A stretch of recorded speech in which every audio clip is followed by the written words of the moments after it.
Okay. ಹಿಂದಿನ ತರಗತಿ ಒಳಗಡೆ ಕೌಟಿಲ್ಯರವರ ಸಪ್ತಾಂಗ ಸಿದ್ಧಾಂತವನ್ನ ಅಧ್ಯಯನ ಮಾಡಿದ್ವಿ. ಇವತ್ತಿನ ತರಗತಿ ಒಳಗಡೆ ಅದರ ಮುಂದುವರೆದ ಭಾಗ ಆಗಿರ್ತಕ್ಕಂಥ ರಾಜಪ್ರಭುತ್ವ ಅಥವಾ ಅರಸೊತ್ತಿಗೆಯ ಸ್ಥಾನ ಕಾರ್ಯಗಳು ಅಂತ ಹೇಳಿ ಅದನ್ನ ನೋಡ್ತಾ ಹೋಗೋಣ. ರಾಜಪ್ರಭುತ್ವ ಅಥವಾ ಅರಸೊತ್ತಿಗೆಯ ಸ್ಥಾನ ಮತ್ತು ಕಾರ್ಯಗಳು ಅಂತ ಹೇಳಿ ಕೌಟಿಲ್ಯರವರದು. ಪ್ರಮುಖವಾಗಿ ಕೌಟಿಲ್ಯ ತನ್ನ ಅರ್ಥಶಾಸ್ತ್ರ ಕೃತಿ ಒಳಗಡೆ ರಾಜಪ್ರಭುತ್ವದ ಪ್ರಾಮುಖ್ಯತೆ ಕುರಿತು ಚರ್ಚೆ ಮಾಡ್ತಾನ್ರಿ. ಯಾವುದೇ ಕುರಿತು ಚರ್ಚೆ ಮಾಡ್ತಾನೆ ಕೌಟಿಲ್ಯ ಅಂತಂದಾಗ ರಾಜಪ್ರಭುತ್ವದ ಕಾರ್ಯಗಳ ಕುರಿತಾಗಿ ಕೌಟಿಲ್ಯ ಮೊಟ್ಟ ಮೊದಲ ಬಾರಿಯಲ್ಲಿ ಪ್ರಮುಖವಾಗಿ ಚರ್ಚೆ ಮಾಡ್ತಾನೆ. ಕೌಟಿಲ್ಯನ ಪ್ರಕಾರ ರಾಜ್ಯವು ಜೈವಿಕ ಸ್ವರೂಪದ್ದು. ಕೌಟಿಲ್ಯನ ಪ್ರಕಾರ ರಾಜ್ಯ ಏನೈತ್ರಿ? ಜೈವಿಕ ಸ್ವರೂಪದ್ದು. ಆತನು ರಾಜನನ್ನ ಮಾನವ ಶರೀರಕ್ಕೂ ರಾಜ್ಯದ ಸಪ್ತಾಂಗಗಳನ್ನ ದೇಹದ ವಿವಿಧ ಅಂಗಗಳಿಗೂ ಹೋಲಿಸಿದ್ದಾನೆ.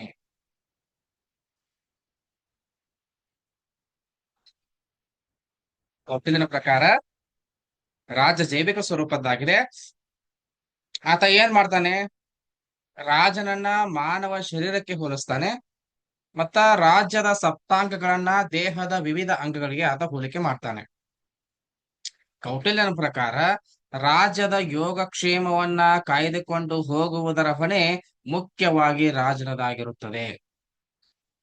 ರಾಜ್ಯದ ಯೋಗಕ್ಷೇಮವನ್ನ ಕಾಯ್ದುಕೊಂಡು ಹೋಗುವ ಹೊಣೆ ಮುಖ್ಯವಾಗಿ ರಾಜನದಾಗಿರುತ್ತದೆ. ಅವನು ದೇವರ ಪ್ರತಿನಿಧಿ. ರಾಜನು ಭೂಮಿಯ ಮೇಲೆ ದೇವರ ಪ್ರತಿನಿಧಿ. ರಾಜನಿಲ್ಲದಿದ್ದರೆ ಪ್ರಬಲರು ದುರ್ಬಲರನ್ನು ಹತ್ತಿಕ್ಕಬಹುದಾದ ಭಯವಿರುತ್ತದೆ. ಒಂದ್ ವೇಳೆ ರಾಜ ಇರ್ಲಿಲ್ಲ ಅಂತ ಹೇಳಿದ್ರೆ ಪ್ರಬಲರು ಏನ್ ಮಾಡ್ತಾರೆ? ದುರ್ಬಲರನ್ನ ಹತ್ತಿಕ್ತಾರೆ. ಹಾಗಾಗಿ ಹಾಗಾಗಿ ಅನ್ಯಾಯಕ್ಕೊಳಗಾಗಿರ್ತಕ್ಕಂಥ ಜನ ಮನುವನ್ನ ರಾಜನೆಂದು ಆರಿಸಿದರಂತ ಹೇಳಿ ಕೌಟಿಲ್ಯ ಅರಸೊತ್ತಿಗೆಯ ಮೂಲವನ್ನ ತಿಳಿಸ್ತಾನೆ. ನೆನ್ಪಿಟ್ಕೋರಿ, ಕೌಟಿಲ್ಯನ ಪ್ರಕಾರ ರಾಜ್ಯದ ಯೋಗಕ್ಷೇಮವನ್ನ ಕಾಯ್ದುಕೊಂಡು ಹೋಗ್ತಕ್ಕಂಥ ಹೊಣೆ ಮುಖ್ಯವಾಗಿ ಯಾರ್ದಾಗಿರ್ತೈತ್ರಿ? ರಾಜನದಾಗಿರ್ತದೆ. ಆತನು ಏನಾಗಿರ್ತಾನೆ? ರಾಜ್ಯ ದೇವರ ಪ್ರತಿನಿಧಿ ಆಗಿರ್ತಾನೆ.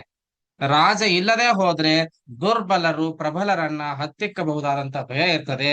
ಹಾಗಾಗಿ ಅನ್ಯಾಯಕ್ಕೊಳಗಾಗಿರ್ತಕ್ಕಂಥ ಜನ ಏನ್ ಮಾಡ್ತಾರೆ? ಮನುವನ್ನ ರಾಜನೆಂದು ಆರಿಸಿದ್ದಾರೆ ಅಂತ ಹೇಳಿ ಕೌಟಿಲ್ಯ ಏನ್ ಮಾಡ್ತಾನ್ರಿ? ಅರಸೊತ್ತಿಗೆ ಮೂಲದ ಕುರಿತಾಗಿ ತಿಳಿಸಿಕೊಡುವಂತ ಕೆಲಸವನ್ನ ಮಾಡ್ತಾನೆ. ರಾಜನು ಮಾಡಬೇಕಾದ ಕಾರ್ಯಗಳನ್ನ ಕೌಟಿಲ್ಯ ತನ್ನ ಅರ್ಥಶಾಸ್ತ್ರದ 19ನೇ ಅಧ್ಯಾಯದ 16ನೇ ಪ್ರಕರಣದಲ್ಲಿ ರಾಜ್ಯ ಪ್ರಣಿಧಿ ಎನ್ನುವ ಶೀರ್ಷಿಕೆ ಅಡಿಯಲ್ಲಿ ಚರ್ಚಿಸಿದ್ದಾನೆ. ರಾಜನು ಮಾಡಬೇಕಾಗಿರುವ ಕಾರ್ಯಗಳನ್ನ ಕೌಟಿಲ್ಯ ಏನ್ ಮಾಡ್ತಾನ್ರಿ?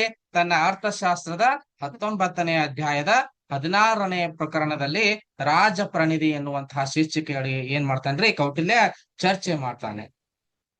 ಈ ಕೌಟಿಲ್ಯನ ಪ್ರಕಾರ ರಾಜನು ನಿರಂತರ ಕಾರ್ಯನಿರತನಾಗಿರಬೇಕು. ರಾಜ ನಿರಂತರ ಕಾರ್ಯನಿರತನಾಗಿರಬೇಕು. ಆಲಸಿಯಾದರೆ ರಾಜನನ್ನ ಎಲ್ಲರೂ ಮೋಸಗೊಳಿಸುತ್ತಾರೆ. ರಾಜ ಆಲಸಿಯಾದಂದ್ರ ರಾಜನನ್ನ ಏನ್ ಮಾಡ್ತಾರೆ? ಎಲ್ಲರೂ ಮೋಸಗೊಳಿಸ್ತಾರೆ. ರಾಜ್ಯದ ಇತರೆ ಸೇವಕರಂತೆ ರಾಜನು ಒಬ್ಬ ಸೇವಕನೆಂದು ಕೌಟಿಲ್ಯನು ಸ್ಪಷ್ಟಪಡಿಸಿದ್ದಾನೆ.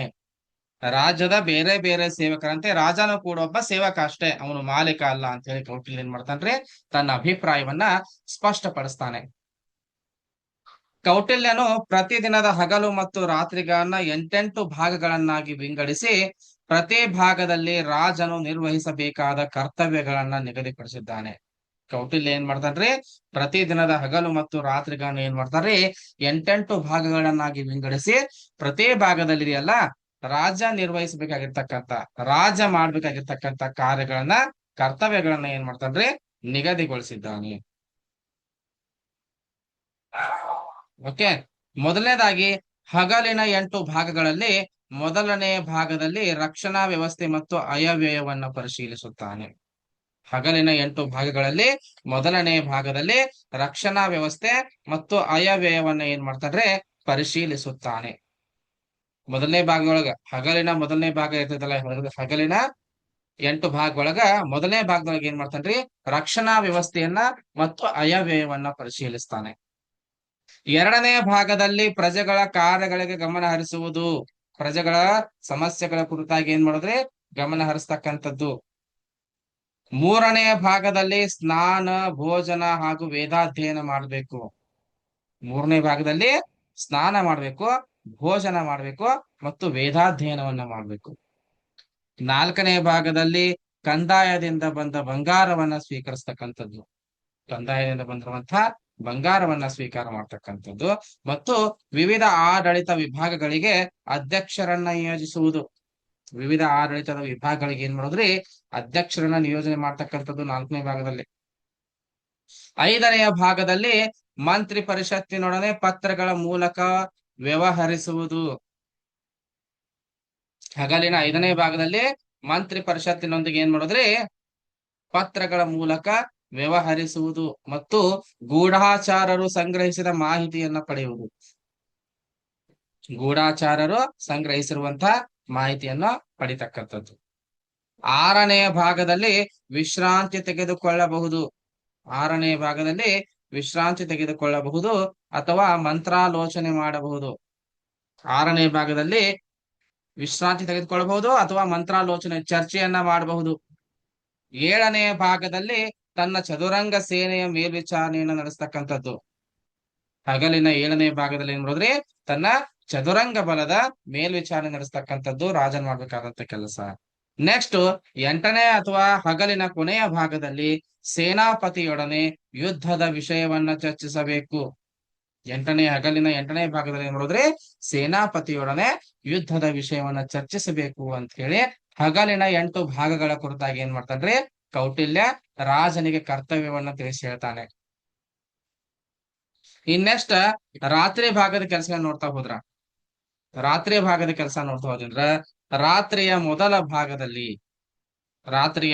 ಭಾಗದಲ್ಲಿ ಗುಪ್ತ ಕಾರ್ಯಾಚರಣೆಗಾಗಿ ಕಳಿಸಿಕೊಟ್ಟ ಗೂಢಾಚಾರರನ್ನ ನೋಡಬೇಕು. ರಾತ್ರಿಯ ಮೊದಲ ಭಾಗದಲ್ಲಿ ಏನ್ ಮಾಡ್ಬೇಕ್ರಿ ಗುಪ್ತ ಕಾರ್ಯಾಚರಣೆಗಾಗಿ ಕಳಿಸಿಕೊಟ್ಟಿರ್ತಕ್ಕಂತ ಗೂಢಾಚಾರರನ್ನ ನೋಡ್ಬೇಕು. ಏಳನೇ ಭಾಗದಲ್ಲಿ ಸ್ನಾನ, ಭೋಜನ ಮತ್ತು ವೇದಾಧ್ಯಯನ ಮಾಡಬೇಕು. ರಾತ್ರಿಯ ಎರಡನೇ ಭಾಗದಲ್ಲಿ ಸ್ನಾನ, ಭೋಜನ ಮತ್ತು ವೇದಾಧ್ಯಯನ ಮಾಡಬೇಕು. ಮೂರನೇ ಭಾಗದಲ್ಲಿ ಶಯ್ಯ ಗ್ರಹಕ್ಕೆ ತೆರಳುವುದು.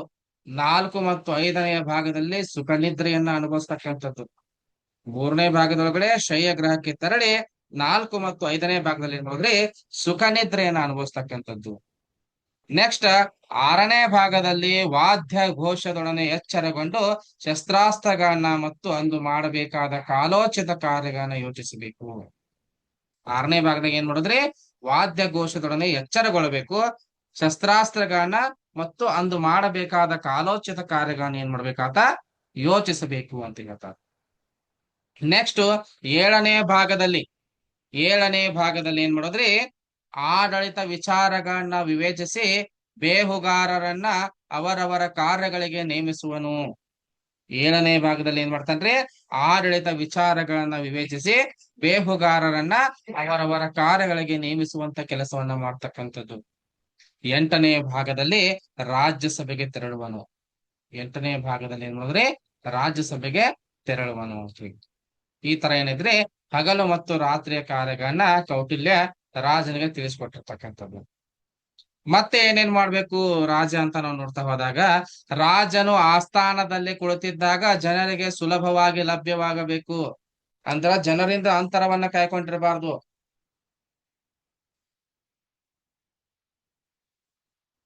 ಪ್ರತಿಯೊಬ್ಬರ ಅಹವಾಲನ್ನ ತಾಳ್ಮೆಯಿಂದ ಆಲಿಸಬೇಕು.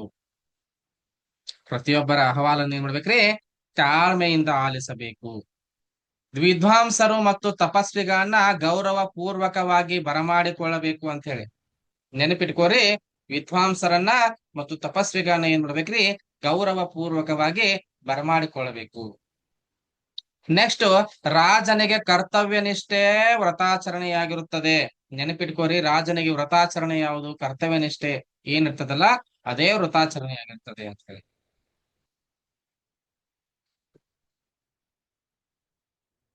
ಓಕೆ, ಕರ್ತವ್ಯಗಳನ್ನ ತೃಪ್ತಿಕರವಾಗಿ ನಿರ್ವಹಿಸ್ತಕ್ಕಂಥದ್ದು.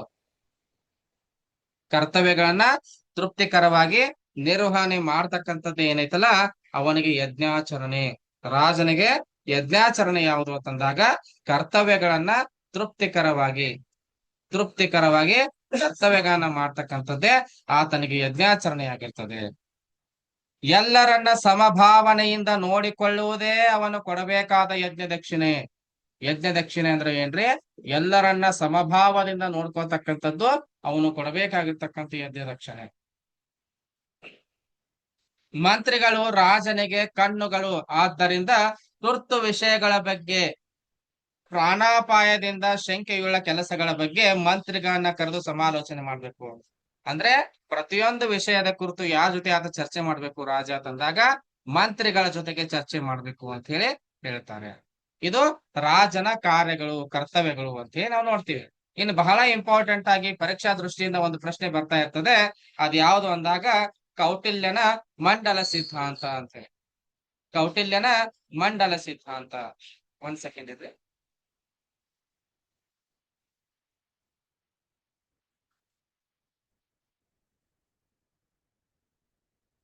ಕೌಟಿಲ್ಯನ ಮಂಡಲ ಸಿದ್ಧಾಂತ ಅಂತ.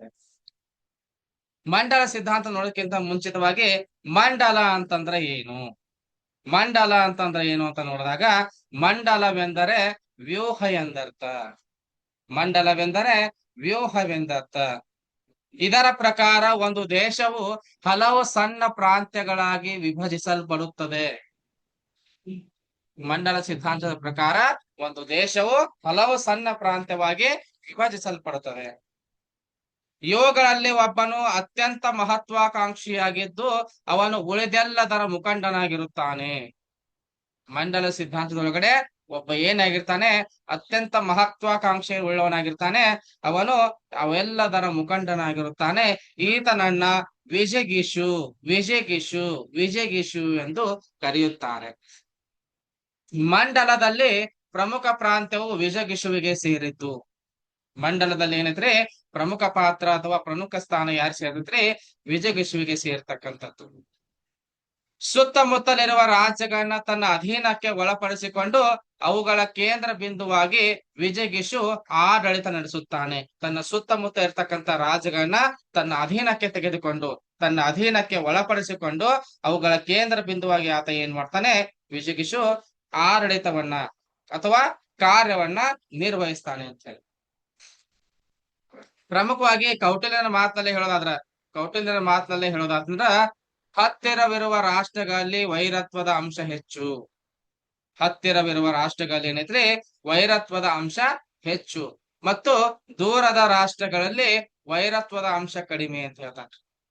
ಹತ್ತಿರದ ರಾಷ್ಟ್ರಗಳಲ್ಲಿ ವೈರತ್ವದ ಅಂಶ ಹೆಚ್ಚು, ದೂರದ ರಾಷ್ಟ್ರಗಳಲ್ಲಿ ವೈರತ್ವದ ಅಂಶ ಕಡಿಮೆ ಅಂತ ಹೇಳಿ ಏನ್ ಮಾಡ್ತಾನ್ರಿ? ಕೌಟಿಲ್ಯ ಹೇಳ್ತಾನೆ. ಕೌಟಿಲ್ಯ ತನ್ನ ಮಂಡಲ ಸಿದ್ಧಾಂತವನ್ನ 2 ಅಂಶಗಳ ಮೇಲೆ ವಿವರಿಸಿದ್ದಾನೆ. ಮಂಡಲ ಸಿದ್ಧಾಂತವನ್ನ ಏನ್ ಮಾಡ್ತಾನೆ ಕೌಟಿಲ್ಯ? 2 ಅಂಶಗಳ ಮೇಲೆ ಏನ್ ಮಾಡ್ತಾನೆ? ವಿವರಿಸ್ತಾನೆ. ಅವು ಯಾವ 2 ಅಂಶಗಳಂತ ನೋಡಿದಾಗ, ಹತ್ತಿರದ ರಾಷ್ಟ್ರಗಳು ಹೆಚ್ಚು ವೈರಿಗಳಾಗಿರುತ್ತಾರೆ. ಹತ್ತಿರದ ರಾಷ್ಟ್ರಗಳು ಏನಾಗಿರ್ತಾರೆ? ಹೆಚ್ಚು ವೈರಿಗಳಾಗಿರುತ್ತಾರೆ. ಮತ್ತೆ ಒಂದೇ ವೈರಿಯನ್ನು ಹೊಂದಿರುವ 2 ರಾಷ್ಟ್ರಗಳು, ಒಂದೇ ವೈರಿಯನ್ನ ಹೊಂದಿರುವ 2 ರಾಷ್ಟ್ರಗಳು ಯಾವಾಗಲೂ ಸ್ನೇಹಿತರಾಗಿರುತ್ತಾರೆ. ಹೇಳಿಕೆ ರೂಪದಲ್ಲಿ ಕೊಡ್ಬೋದು ಈ ಪ್ರಶ್ನೆ. ಕೆಳಗಿನ ಹೇಳಿಕೆಗಳನ್ನ ಪರಿಶೀಲಿಸಿರಿ ಅದ್ ಕೊಡ್ತಾರ ಅವ್ರು. ಹೇಳಿಕೆ 1 ಏನು? ಹತ್ತಿರದ ರಾಷ್ಟ್ರಗಳು ಹೆಚ್ಚು ವೈರಿಗಳಾಗಿರುತ್ತವೆ. ಒಂದೇ ವೈರಿಯನ್ನ ಹೊಂದಿರುವ 2 ರಾಷ್ಟ್ರಗಳು ಯಾವಾಗಲೂ ಸ್ನೇಹಿತರಾಗಿರುತ್ತಾರೆ. ಓಕೆನಾ? ಎ ಸರಿ, ಬಿ ತಪ್ಪು. ಓಕೆ, ಬಿ ಸರಿ, ಎ ತಪ್ಪು. 2 ಸರಿ ಅಥವಾ 2 ತಪ್ಪು. ಈ ತರ ಏನ್ ಮಾಡ್ತಾರೆ? ನಿಮಗೆ ಆಪ್ಷನ್ ಕೊಡುವಂತ ಸಾಧ್ಯತೆ ಇರ್ತದೆ. ಈ ಭಾಗವನ್ನ ನೀವು ನೋಡ್ತಾ ಇರ್ಬೇಕು. ಇಂಪಾರ್ಟೆಂಟ್. ಇಂಥ ಏರಿಯಾಗಳಿಂದಾನೇ ಹೇಳಿಕೆ ರೂಪದ ಪ್ರಶ್ನೆಗಳು ಬರ್ತಾ ಇರ್ತವೆ. ನಿಮಗೆ ಹೇಳ್ದೆ ನಾನು ಆಗ್ಲೇ ಕೌಟಿಲ್ಯನ ಮಂಡಲ ಸಿದ್ಧಾಂತ 2 ಅಂಶಗಳ ಮೇಲೆ ವಿವರಿಸ್ತಾನೆ ಅಂತ ಹೇಳಿ. ಆ ಅಂಶಗಳನ್ನ ನೋಡ್ತಾ ಹೋಗೋಣ್ರಿ. ಈಗ ಹೇಳ್ದೆ ನಿಮಗ ಹತ್ತಿರದ ರಾಷ್ಟ್ರಗಳು ಹೆಚ್ಚು ವೈರಿಯಾಗಿರ್ತಾವ.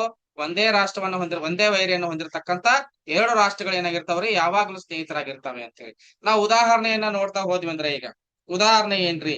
ಒಂದೇ ವೈರಿಯನ್ನು ಹೊಂದಿರತಕ್ಕಂತ 2 ರಾಷ್ಟ್ರಗಳು ಯಾವಾಗ ಸ್ನೇಹಿತರಾಗಿರ್ತಾವು? ಹತ್ತಿರದ ರಾಷ್ಟ್ರಗಳು ಹೆಚ್ಚು ವೈರಿಯಾಗಿರ್ತಾವ. ಎಲ್ಲೈತ್ರಿ ಉದಾಹರಣೆ ನೋಡಿದಾಗ?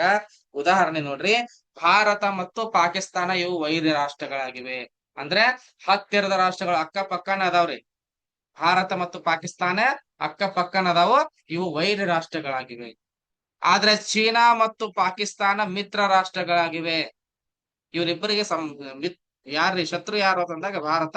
ಹಾಗಾಗಿ ಒಬ್ಬ ವೈರಿಯನ್ನು ಹೊಂದಿರತಕ್ಕಂತ ಎರಡು ರಾಷ್ಟ್ರಗಳು ಮಿತ್ರ ರಾಷ್ಟ್ರವಾಗಿರುತ್ತವೆ ಅಂತಂದಾಗ ಯಾವ್ದಂದಾಗ ಚೀನಾ ಮತ್ತು ಪಾಕಿಸ್ತಾನ ಏನಾಗ್ಯವ್ರಿ ಮಿತ್ರ ರಾಷ್ಟ್ರಗಳಾಗಿವೆ. ಮತ್ತೆ ಕೌಟಿಲ್ಯ ಏನ್ ಮಾಡ್ತಾನೆ, ತನ್ನ ಮಂಡಲ ಸಿದ್ಧಾಂತವನ್ನ 12 ರಾಜ್ಯಗಳ ಆಧಾರದ ಮೇಲೆ ವಿವರಿಸ್ತಾನೆ. ಕೌಟಿಲ್ಯ ತನ್ನ ಮಂಡಲ ಸಿದ್ಧಾಂತವನ್ನು ಏನ್ ಮಾಡ್ತಾನ್ರಿ 12 ರಾಜ್ಯಗಳ ಆಧಾರದ ಮೇಲೆ ಏನ್ ಮಾಡ್ತಾನೆ ವಿವರಿಸ್ತಾನೆ. ಅವನು ಮಂಡಲಕ್ಕೆ ಬರುವ ರಾಷ್ಟ್ರಗಳನ್ನ ನಿರ್ದಿಷ್ಟ ಸಂಖ್ಯೆಯಲ್ಲಿ ಗುರುತಿಸಿಲ್ಲ. ಮಂಡಲಕ್ಕೆ ಬರ್ತಾವಲ್ಲ, ಒಂದು ಮಂಡಲಕ್ಕೆ ಬರ್ತಕ್ಕಂತ ರಾಷ್ಟ್ರಗಳನ್ನ ನಿರ್ದಿಷ್ಟ ಸಂಖ್ಯೆಯಲ್ಲಿ ಏನ್ ಮಾಡಿಲ್ಲ ಕೌಟಿಲ್ಯ ಗೊತ್ತುಪಡಿಸಿಲ್ಲ. ಇಷ್ಟ ಬರ್ತಾವಂತ ಏನ್ ಮಾಡಿದವ ಎಲ್ಲೂ ಕೂಡ ಹೇಳಿಲ್ಲ. ಉದಾಹರಣೆಗೆ ಏನ್ ಮಾಡ್ಯಾನ ಅಂದ್ರವ 12 ರಾಷ್ಟ್ರಗಳನ್ನ ತೆಗೆದುಕೊಂಡಾನ. ಒಂದು ಮಂಡಲ ಒಳಗಡೆ 12 ರಾಷ್ಟ್ರಗಳನ್ನ ತೆಗೆದುಕೊಂಡಾನ. ನೋಡ್ರಿ ಅವ್ ಯಾವ 12 ರಾಷ್ಟ್ರಗಳು ಅಂತಂದಾಗ, ಅವ್ 12 ಯಾವ ಅಂತಂದಾಗ ಮೊದಲನೇದು ವಿಜಯಗಿಶು ಅಂತ ಹೇಳಿ, ಎರಡನೇದು ಅರೆ ಅಂತ ಹೇಳಿ, ಮೂರನೇದು ಮಿತ್ರ ಅಂತ ಹೇಳಿ, ನಾಲ್ಕನೇದು ಅರೆ ಮಿತ್ರ ಅಂತ ಹೇಳಿ, ಐದನೇದು ಅರೆ ಮಿತ್ರ ಮಿತ್ರ ಅಂತ ಹೇಳಿ, ಆರನೇದು ಪಾರ್ಶ್ವ ನಿಗ್ರಹ ಅಂತ ಹೇಳಿ, ಏಳನೇದು ಆಕ್ರಂದ ಅಂತ ಹೇಳಿ, ಎಂಟನೇದು ಪಾರ್ಶ್ವ ನಿಗ್ರಹ ಸಾರ ಅಂತ ಹೇಳಿ, ಒಂಬತ್ತನೇದು ಸಾರಿ 1 2 3 4 5 6 ಮಿಸ್ ಆಗಿತ್ತು ನೋಡ್ರಿ ಯಾವತ್ ಕಡೆ ಆಕ್ರಂದ ಅಂತ ಹೇಳಿ, ಆಕ್ರಂದ ಆದ್ಮೇಲೆ ಆಕ್ರಂದ ಸಾರ ನೋಡ್ರಿ. ವಿಜಿಗಿಷು ಅರಿಮಿತ್ರ ಅರಿಮಿತ್ರ ಅರಿಮಿತ್ರ ಮಿತ್ರ ಪಾರ್ಶ್ವ ನಿಗ್ರಹ ಆಕ್ರಂದ ಅರಿಮಿತ್ರ ಮಿತ್ರ ಮಿತ್ರ ಮಿತ್ರ ಅರಿಮಿತ್ರ ಮಿತ್ರ ಮಿತ್ರ ಇನ್ನು ಮಿತ್ರ ಮಿತ್ರ ಆಗಕ ವಿಜಿಗಿಷು ಅರಿಮಿತ್ರ ಅರಿಮಿತ್ರ ಮಿತ್ರ ಮಿತ್ರ ಅರಿಮಿತ್ರ ಮಿತ್ರ ಪಾರ್ಶ್ವ ನಿಗ್ರಹ ಆಕ್ರಂದ ಪಾರ್ಶ್ವ ನಿಗ್ರಹ ಸಾರ ಆಕ್ರಂದ ಸಾರ ಮಾಧ್ಯಮ ಮತ್ತು ಉದಾಸೀನ ಅಂತ ಹೇಳಿ 12 ಏನ್ ಮಾಡ್ತಾವ ಇಲ್ಲಿ ರಾಜ್ಯಗಳು ಬರ್ತಾವೆ. ಒಂದನೇದಾಗ ನಾವು ನೋಡ್ತಾ ಹೋದ್ವಿ ಅಂದ್ರ ಒಂದನೇದಾಗ ಬರ್ತಕ್ಕಂಥದ್ದು ಯಾವುದು ವಿಜಯಗಿಷು ಅಂತ ಹೇಳಿ.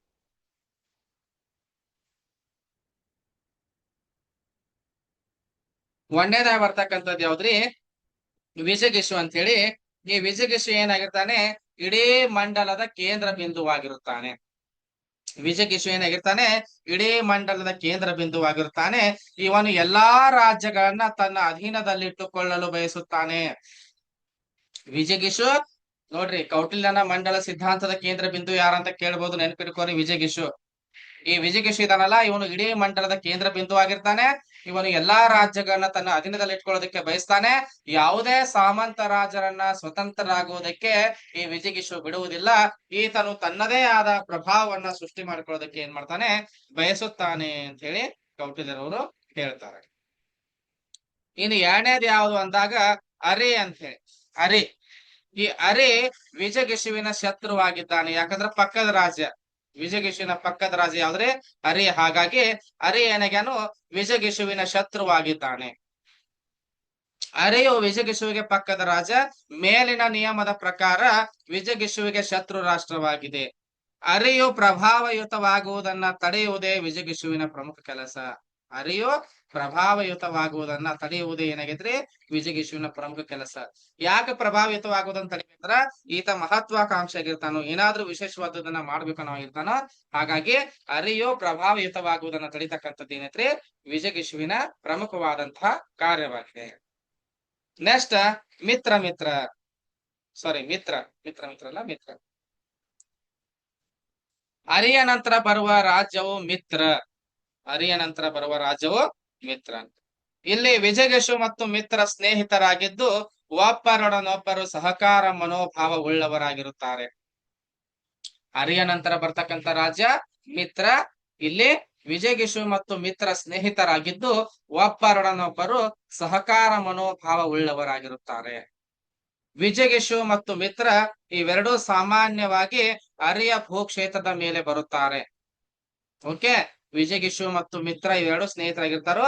ಹಾಗಾಗಿ ಸಾಮಾನ್ಯವಾಗಿ ಇವ್ರು ಏನ್ ಮಾಡ್ತಾರಂದ್ರ ಅರಿಯ ಭೂಕ್ಷೇತ್ರದ ಮೇಲೆ ಬರ್ತಾರೆ ಅಂತ ಕೌಟಿಲ್ಯ ಹೇಳ್ತಾರೆ. ಈ ನೆಕ್ಸ್ಟ್ ಬರ್ತಕ್ಕಂಥದ್ದು ಅರೆ ಮಿತ್ರ.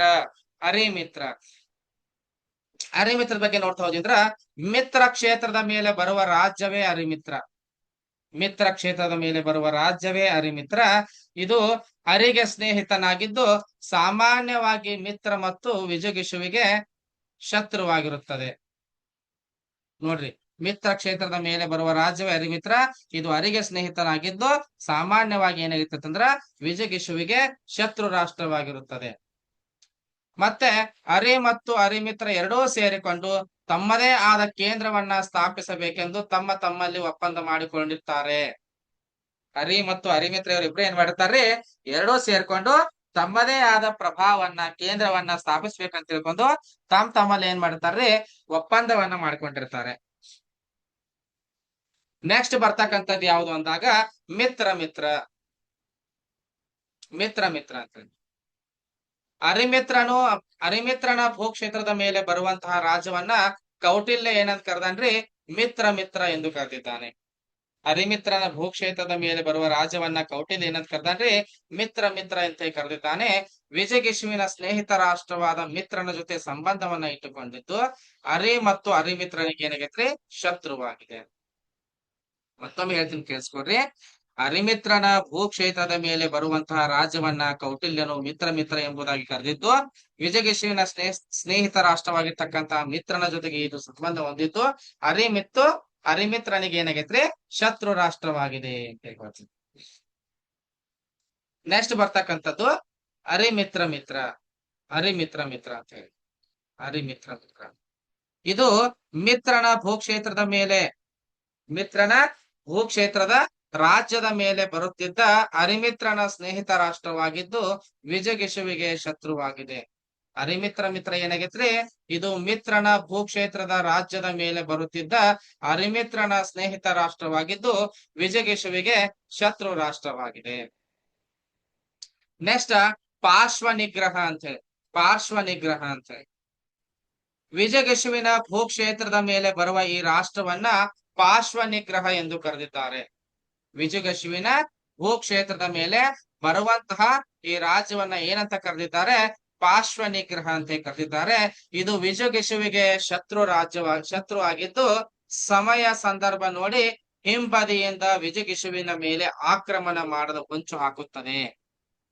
ಓಕೆ, ವಿಜಯಗಿಶುವಿನ ಭೂಕ್ಷೇತ್ರದ ಮೇಲೆ ಬರ್ತಕ್ಕಂತಹ ಈ ರಾಷ್ಟ್ರವನ್ನ ಏನಂತ ಕರಿತೀವ್ರಿ, ಪಾರ್ಶ್ವ ನಿಗ್ರಹ ಸಾರ ಅಂತ ಕರಿತೀವಿ. ಇದು ವಿಜಯಗಿಶುವಿಗೆ ಶತ್ರು ಆಗಿದ್ದು ಸಮಯ ಸಂದರ್ಭ ನೋಡಿಕೊಂಡು ಹಿಂಬದಿಯಿಂದ ವಿಜಯಗಿಶುವಿನ ಮೇಲೆ ಏನ್ ಮಾಡ್ತದೆ, ಆಕ್ರಮಣ ಮಾಡ್ಲಿಕ್ಕೆ ಹೊಂಚು ಹಾಕ್ತಾ ಇರ್ತದೆ ಅಂತ ಹೇಳಿ ಹೇಳ್ತಾರೆ. ಇನ್ನು ಆಕ್ರಂದ ಅಂತ ಹೇಳಿ. ಪಾರ್ಶ್ವ ನಿಗ್ರಹ ರಾಜ್ಯದ ಕೆಳಗೆ ಆಕ್ರಂದ ರಾಜ್ಯವು ಬರುತ್ತದೆ. ಪಾರ್ಶ್ವ ನಿಗ್ರಹ ರಾಜ್ಯದ ಕೆಳಗೆ ಆಕ್ರಂದ ರಾಜ್ಯವು ಬರುತ್ತದೆ. ಇದು ಪಾರ್ಶ್ವ ನಿಗ್ರಹ ರಾಜ್ಯದ ಶತ್ರುವಾಗಿದ್ದು ವಿಜಯಗಿಶುವಿಗೆ ಮಿತ್ರ ರಾಷ್ಟ್ರವಾಗಿದೆ. ಪಾರ್ಶ್ವ ನಿಗ್ರಹ ರಾಜ್ಯದ ಕೆಳಗೆ ಆಕ್ರಂದ ರಾಜ್ಯ ಬರ್ತಿದ್ದು ಇದು ಪಾರ್ಶ್ವ ನಿಗ್ರಹ ರಾಜ್ಯದ ಶತ್ರುವಾಗಿದ್ದು ವಿಜಯಗಿಶುವಿಗೆ ಏನಾಗೈತ್ರಿ, ಮಿತ್ರ ರಾಷ್ಟ್ರವಾಗಿದೆ ಅಂತ ಹೇಳಿ. ನೆಕ್ಸ್ಟ್ ಪಾರ್ಶ್ವ ನಿಗ್ರಹ ಸಾರ ಅಂತ ಹೇಳಿ. ಆಕ್ರಂದ ರಾಜ್ಯದ ಕೆಳಭಾಗದಲ್ಲಿ ಬರುವ ರಾಜ್ಯವು ಪಾರ್ಶ್ವ ನಿಗ್ರಹಕ್ಕೆ ಮಿತ್ರ ರಾಷ್ಟ್ರವಾಗಿದ್ದು ವಿಜಯಗಿಶುವಿಗೆ ಮತ್ತು ಮಿತ್ರಗಳಿಗೆ ಏನಾಗೈತ್ರಿ, ಶತ್ರು ರಾಷ್ಟ್ರವಾಗಿದೆ. ಆಕ್ರಂದ ರಾಜ್ಯದ ಕೆಳಭಾಗದಲ್ಲಿ ಬರ್ತಕ್ಕಂಥ ರಾಜ್ಯವು ಪಾರ್ಶ್ವ ನಿಗ್ರಹಕ್ಕೆ ಮಿತ್ರ ರಾಷ್ಟ್ರವಾಗಿದ್ದು ವಿಜಯಗಿಶುವಿಗೆ ಮತ್ತು ಮಿತ್ರಗಳಿಗೆ ಏನಾಗೈತ್ರಿ, ಶತ್ರು ರಾಷ್ಟ್ರವಾಗಿದೆ ಅಂತೇಳಿ ಕೌಟಿಲ್ಯ ಪಾರ್ಶ್ವ ನಿಗ್ರಹ ಸಾರದ ಬಗ್ಗೆ ಹೇಳ್ತಾರೆ.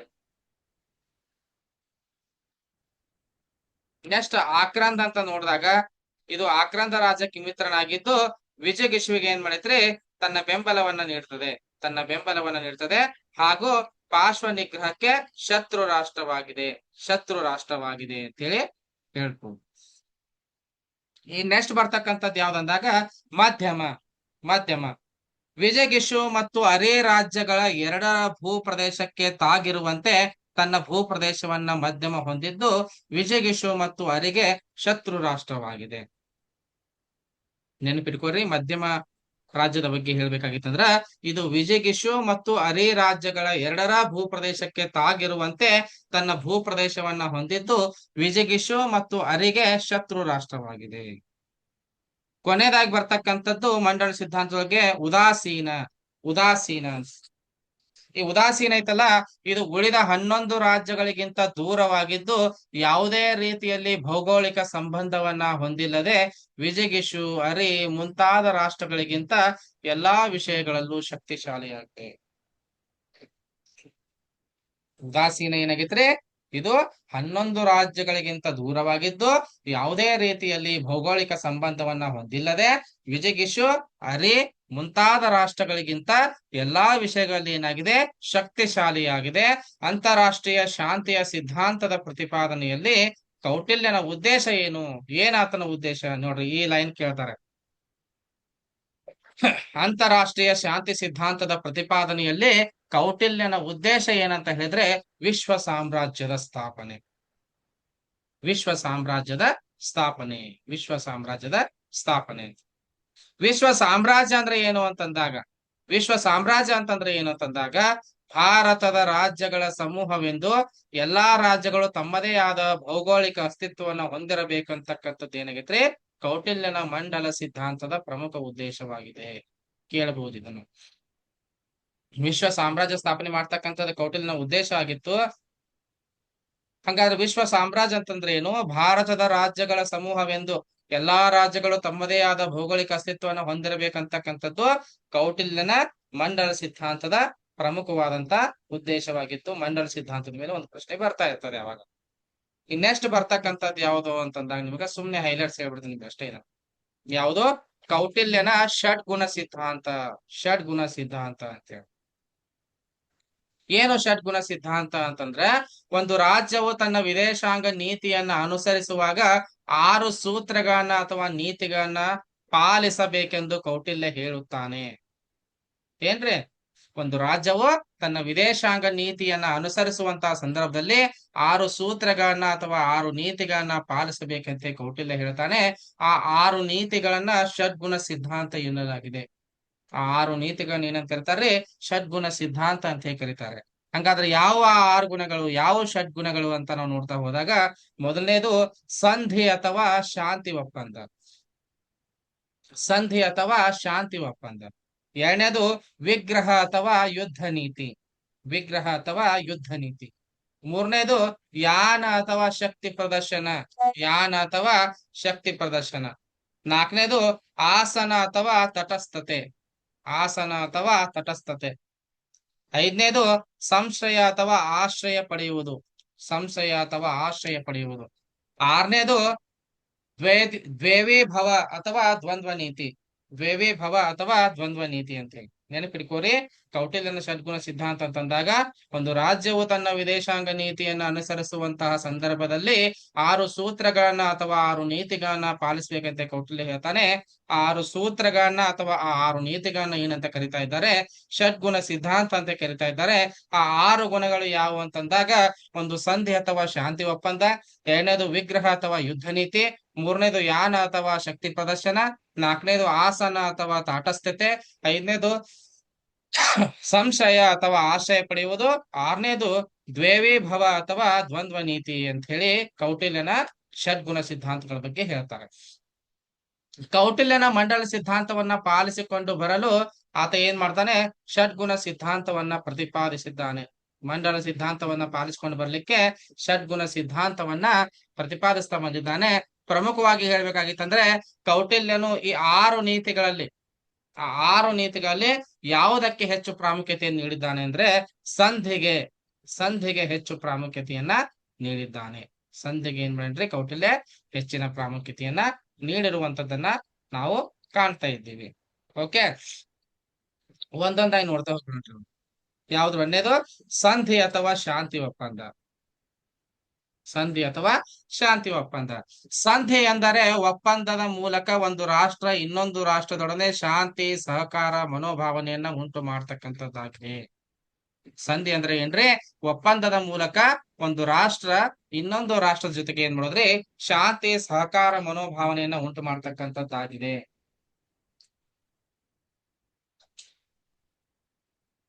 ಒಪ್ಪಂದ ಒಪ್ಪಂದ ಯಾವ್ದು ಸಂಬಂಧಪಟ್ಟಿರ್ಬೇಕು? ಒಪ್ಪಂದ ಯಾವ್ದು ಸಂಬಂಧಪಟ್ಟಿರ್ಬೇಕಂದಾಗ ಮಿಲಿಟರಿ ಶಕ್ತಿಗೆ, ಹಣಕಾಸಿಗೆ, ಭೂ ಪ್ರದೇಶಕ್ಕೆ ಅಥವಾ ಸಂಪೂರ್ಣ ಶಾಂತಿಗೆ ಸಂಬಂಧಪಟ್ಟಿರ್ಬೇಕು. ಸಂಧಿ ಅಥವಾ ಶಾಂತಿ ಒಪ್ಪಂದ ಯಾವ್ದಾವ್ ಸಂಬಂಧಪಟ್ಟಿರ್ಬೇಕ್ರಿ? ಮಿಲಿಟರಿ ಶಕ್ತಿ ಸಂಬಂಧಪಟ್ಟಿರ್ಬೇಕು, ಹಣಕಾಸಿನ ಸಂಬಂಧಕ್ಕೆ ಪಟ್ಟಿರ್ಬೇಕು, ಭೂ ಪ್ರದೇಶಕ್ಕೆ ಸಂಬಂಧಪಟ್ಟಿರ್ಬೇಕು, ಅಥವಾ ಸಂಪೂರ್ಣ ಶಾಂತಿಗೆ ಸಂಬಂಧಪಟ್ಟಿರ್ಬೇಕು ಅಂತ ಹೇಳಿ. ಓಕೆ, ಇದರಲ್ಲಿ ಕೌಟಿಲ್ಯ ಏನ್ ಮಾಡ್ತಾನೆ ಅಂದ್ರ ಸಂಧಿ ಒಳಗಡೆ ಶಾಂತಿಗೆ ಹೆಚ್ಚಿನ ಪ್ರಾಮುಖ್ಯತೆಯನ್ನ ಕೊಟ್ಟಿದ್ದಾನೆ. ಶಾಂತಿಗೆ ಹೆಚ್ಚು ಪ್ರಾಮುಖ್ಯತೆಯನ್ನ ಕೊಟ್ಟಿದ್ದಾನೆ. ಓಕೆ, ಷಡ್ಗುಣ ಸಿದ್ಧಾಂತದೊಳಗಡೆ ಎರಡನೇ ಬರ್ತಕ್ಕಂಥದ್ದು ಯಾವುದು ಅಂದಾಗ ವಿಗ್ರಹ ಅಥವಾ ಯುದ್ಧ ನೀತಿ ಅಂತ ಹೇಳಿ. ವಿಗ್ರಹ ಅಥವಾ ಯುದ್ಧ ನೀತಿ. ವಿಗ್ರಹವೆಂದರೆ ಯುದ್ಧ ಮಾಡುವ ವಿಧಾನವಾಗಿದ್ದು ಇದು ತೆರೆದ ಯುದ್ಧವಾಗಿದೆ. ವಿಗ್ರಹವೆಂದರೆ ಅದೊಂದು ಯುದ್ಧ ಮಾಡ್ತಕ್ಕಂಥ ವಿಧಾನವಾಗಿದ್ದು ಅದು ಎಂತ ಯುದ್ಧ ಆಗೈತ್ರಿ? ತೆರೆದ ಯುದ್ಧವಾಗಿದೆ. ಈ ನೀತಿಯನ್ನ ರಕ್ಷಣೆ ಮತ್ತು ಆಕ್ರಮಣ ಎರಡಕ್ಕೂ ಬಳಸಲಾಗ್ತದೆ. ಈ ನೀತಿಯನ್ನ ಎದಕ್ ಮಾಡ್ತಾರ್ರಿ? ರಕ್ಷಣೆ ಮತ್ತು ಆಕ್ರಮಣ ಏನೈತಲ್ಲ ಇವೆರಡಕ್ಕೂ ಕೂಡ ಏನ್ ಮಾಡ್ತಾರೆ? ಬಳಸ್ತಾರೆ. ವೈರಿಯು ತೊಂದರೆಯಲ್ಲಿದ್ದಾಗ ಅಥವಾ ಬೇರೆ ರಾಜ್ಯದೊಂದಿಗೆ ಯುದ್ಧದಲ್ಲಿ ತೊಡಗಿದಾಗ ಅಂತಹ ಸಂದರ್ಭದಲ್ಲಿ ವಿಗ್ರಹ ನೀತಿಯನ್ನು ಅನುಸರಿಸಬೇಕೆಂದು ಕೌಟಿಲ್ಯ ಹೇಳಿದ್ದಾನೆ. ನೋಡ್ರಿ, ವೈರಿ ತೊಂದರೆ ಒಳಗಿದ್ದಾಗ ಅಥವಾ ಬೇರೆ ರಾಜ್ಯದೊಂದಿಗೆ ಯುದ್ಧದಲ್ಲಿ ತೊಡಗಿದಾಗ ಅಂತ ಸಂದರ್ಭದಲ್ಲಿ ಮಾಡ್ಬೇಕು ನಾವು? ವಿಗ್ರಹ ನೀತಿಯನ್ನ ಅನುಸರಿಸಬೇಕು ಅಂತ ಹೇಳಿ ಕೌಟಿಲ್ಯ ಹೇಳ್ತಾನೆ. ವಿಗ್ರಹ ಅಂದ್ರೆ ಏನ್ರಿ? ಇದು ತೆರೆದ ಯುದ್ಧವಾಗಿದೆ. ತೆರೆದ ಯುದ್ಧ, ಓಪನ್ ವಾರ್ ಅಂತ ಹೇಳಿ ಕರಿತೀವಿ. ಕೌಟಿಲ್ಯನು ತನ್ನ ಯುದ್ಧ ನೀತಿಯನ್ನ 3 ಭಾಗಗಳಾಗಿ ವಿಂಗಡಿಸಿದ್ದಾನೆ. ಕೌಟಿಲ್ಯ ಏನ್ ಮಾಡ್ಯಾರ್ರಿ? ತನ್ನ ಯುದ್ಧ ನೀತಿಯನ್ನ 3 ಭಾಗಗಳಾಗಿ ವಿಂಗಡಿಸಿದ್ದಾನೆ. ಅವು ಯಾವುವು ಅಂತಂದಾಗ ಮೊದಲನೇದಾಗಿ ಪ್ರಕಾಶ್ ಯುದ್ಧ, ಎರಡನೇದಾಗಿ ಕೋಡ ಯುದ್ಧ ಅಥವಾ ಮೋಸ ಯುದ್ಧ, ಮೂರನೇದಾಗಿ ತಸ್ಮಿತ ಯುದ್ಧ. ತಸ್ಮಿತ ಯುದ್ಧ ನೋಡ್ರಿ, ಪ್ರಕಾಶ ಯುದ್ಧ ಅಂತಂದ್ರೆ ಏನು? ಪ್ರಕಾಶ ಯುದ್ಧ ಅಂತಂದ್ರೆ ಏನು ಅಂತಂದಾಗ ನಿರ್ದಿಷ್ಟ ಪ್ರದೇಶದಲ್ಲಿ ನಿರ್ದಿಷ್ಟ ಕಾಲದಲ್ಲಿ ನಡೀತಕ್ಕಂಥ ಯುದ್ಧವಾಗಿದೆ. ಪ್ರಕಾಶ ಯುದ್ಧ ನಿರ್ದಿಷ್ಟ ಪ್ರದೇಶದಲ್ಲಿ ನಿರ್ದಿಷ್ಟ ಕಾಲದಲ್ಲಿ ನಡೀತಕ್ಕಂಥ ಯುದ್ಧವಾಗಿದೆ. ಕೋಡ ಯುದ್ಧ ಅಥವಾ ಮೋಸ ಯುದ್ಧ ಅಂದ್ರೆ ವೈರಿಯು ಯುದ್ಧದ ಸಿದ್ಧತೆಯಲ್ಲಿ ಇಲ್ಲದಿದ್ದಾಗ. ಮೋಸ ಯುದ್ಧ ಅಥವಾ ಕೋಡ ಯುದ್ಧ ಅಂದ್ರೆ ಏನ್ರಿ? ವೈರಿಯು ಯುದ್ಧದ ಸಿದ್ಧತೆಯಲ್ಲಿ ಇಲ್ಲದಿದ್ದಾಗ ಅವನ ಮೇಲೆ ಅನಿರೀಕ್ಷಿತ ದಾಳಿ ಮಾಡುವುದು. ವೈರಿಯು ಯುದ್ಧದ ಸಿದ್ಧತೆಯಲ್ಲಿ ಇಲ್ಲದಿದ್ದಾಗ ಅವನ ಮೇಲೆ ಅನಿರೀಕ್ಷಿತ ದಾಳಿ ಮಾಡುವುದನ್ನ ಕೋಡ ಯುದ್ಧ ಅಥವಾ ಮೋಸ ಯುದ್ಧ ಅಂತ ಕರಿತೀವಿ. ಮೂರನೇದಾಗಿ ತಸ್ಮಿತ ಯುದ್ಧ ಅಥವಾ ಶಾಂತಿ ಯುದ್ಧ.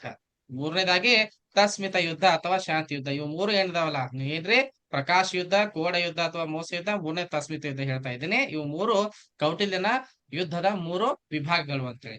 ಇನ್ನು ಮೂರನೇದು ತಸ್ಮಿತ ಯುದ್ಧ ಅಥವಾ ಶಾಂತಿ ಯುದ್ಧ ನೋಡ್ತಾ ಹೋದ್ವಿ ಅಂದ್ರ ಉಗ್ರಾಣಗಳಲ್ಲಿ ಸಂಗ್ರಹಿಸಿರುವಂತಹ ಆಹಾರ ಪದಾರ್ಥ ಅಥವಾ ಕುಡಿಯುವ ನೀರಿಗೆ ವಿಷ ಬೆರೆಸುವುದು, ಬೆಳೆಗಳನ್ನ ನಾಶಪಡಿಸ್ತಕ್ಕಂಥದ್ದು, ಇವೆಲ್ಲವೂ ಕೂಡ ಶಾಂತಿ ಯುದ್ಧ ಅಥವಾ ತಸ್ಮಿತ ಯುದ್ಧ.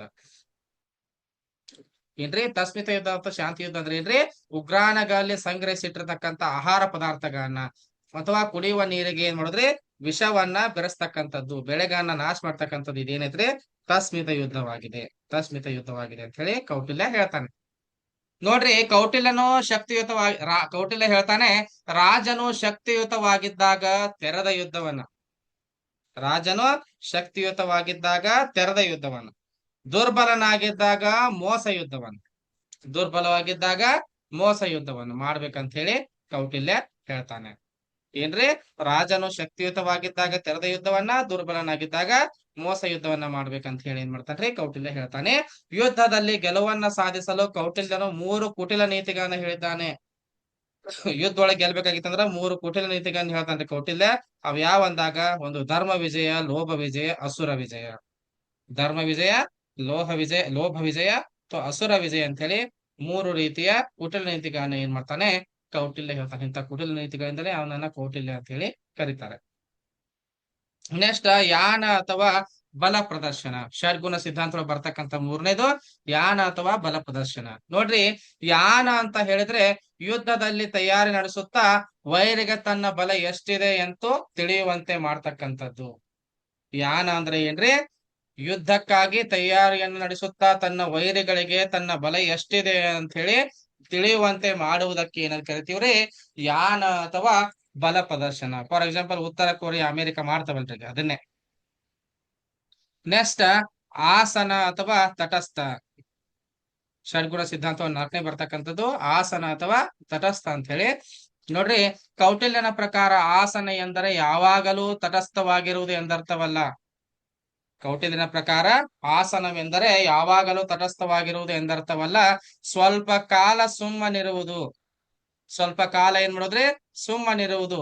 ಯಾಕೆ ಸ್ವಲ್ಪ ಕಾಲ ಸುಮ್ಮನಿರುವುದು ಎಂದರೆ ತನ್ನ ಬಲವರ್ಧನೆಗೆ, ತನ್ನ ಬಲವರ್ಧನೆಗಾಗಿ ಸ್ವಲ್ಪ ಕಾಲ ಸುಮ್ಮನಿರುವುದು, ಮತ್ತು ಶತ್ರುವಿನ ಬಲಹೀನತೆಗೆ ತಟಸ್ಥ ನೀತಿಯನ್ನ ಕೆಲವು ಕಾಲ ಅನುಸರಿಸುವುದು ಉತ್ತಮ ಅಂತಕ್ಕಂಥದ್ದು ಕೌಟಿಲ್ಯನ ಅಭಿಪ್ರಾಯವಾಗಿತ್ತು. ತನ್ನ ಬಲವರ್ಧನೆಗೆ ಮತ್ತು ಎದುರಾಳಿಯ ಬಲಹೀನತೆಯನ್ನ ಹೆಚ್ಚು ಮಾಡೋದಕ್ಕೋಸ್ಕರ ಕೆಲವೊಮ್ಮೆ ತಟಸ್ಥ ನೀತಿಯನ್ನ ಅನುಸರ್ತಕ್ಕಂಥದ್ದು ಅನಿವಾರ್ಯ ಅಂತ ಹೇಳಿ ಏನ್ ಮಾಡ್ತಾನೆ ಕೌಟಿಲ್ಯ ಹೇಳ್ತಾನೆ. ನೆಕ್ಸ್ಟ್ ಸಂಶ್ರಯ, ಸಂಶ್ರಯ ಅಥವಾ ಆಶ್ರಯ ಪಡೆಯುವಂತದ್ದು ಅಂತ ಹೇಳಿ. ರಾಜನು ತನ್ನನ್ನು ರಕ್ಷಿಸಿಕೊಳ್ಳಲು ಸಾಧ್ಯವಾಗದೇ ಇದ್ದಾಗ ಮತ್ತು ಯಾವುದೇ ರೀತಿಯಲ್ಲಿ ಶತ್ರುವಿಗೆ ತೊಂದರೆ ಕೊಡಲು ಅಸಮರ್ಥನಾದಾಗ ಬಲಿಷ್ಠ ರಾಷ್ಟ್ರದ ಅಥವಾ ಭದ್ರಕೋಟೆಯಲ್ಲಿ ಆಶ್ರಯ ಪಡೆಯಬಹುದಾಗಿದೆ.